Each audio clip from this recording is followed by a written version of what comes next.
The Galactic Council chambers fell silent as the holographic display materialized above the central platform.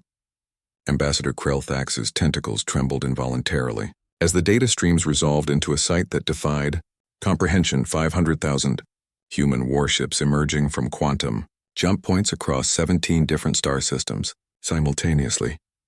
"This is impossible," whispered the Zalarian delegate, her crystalline form flickering with distress. "No species has ever fielded more than 50,000 vessels in their entire history."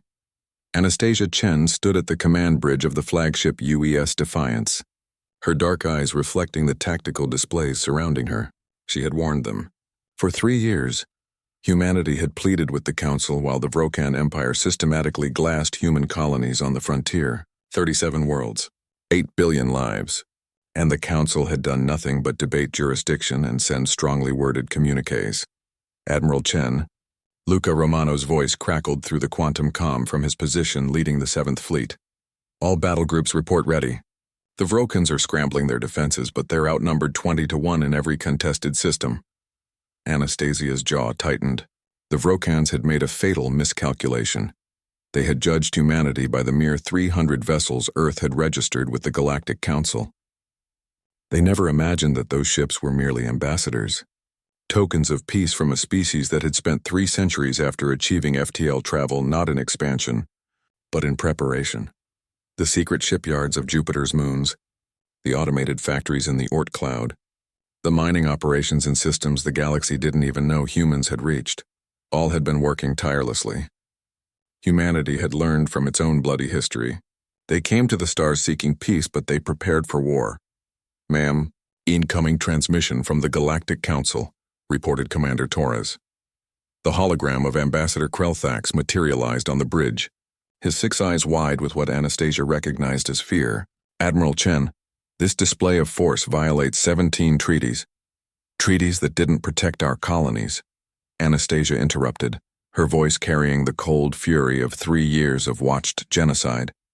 "Where was your concern for violations when Vrokan dreadnoughts were turning our children into ash?" Behind Krelthax, she could see the council chamber in chaos.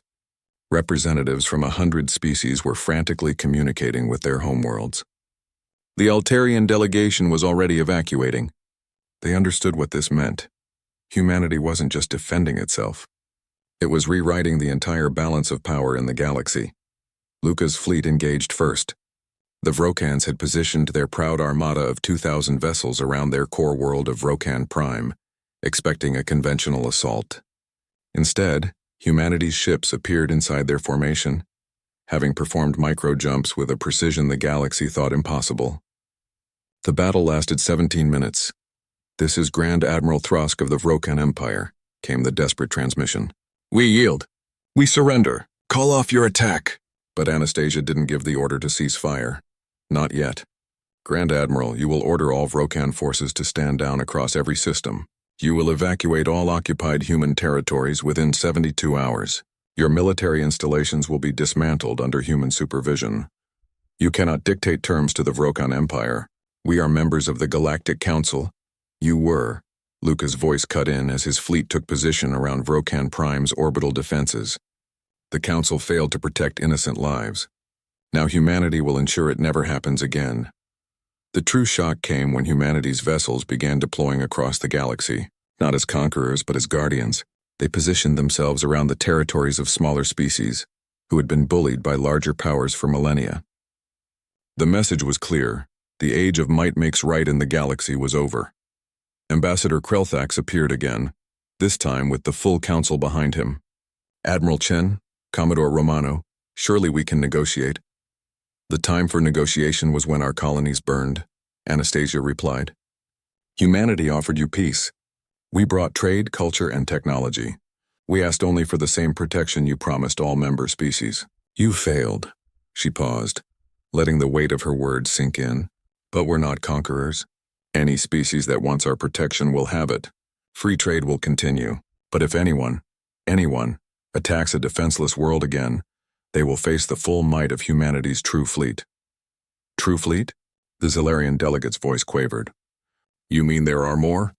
Luca smiled grimly from his command screen. "Ambassador, what you're seeing is our peacekeeping force. Pray you never see what we deploy when we're actually angry.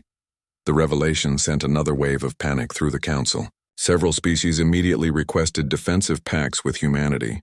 Others began calculating how quickly they could recall their own vessels from aggressive positions.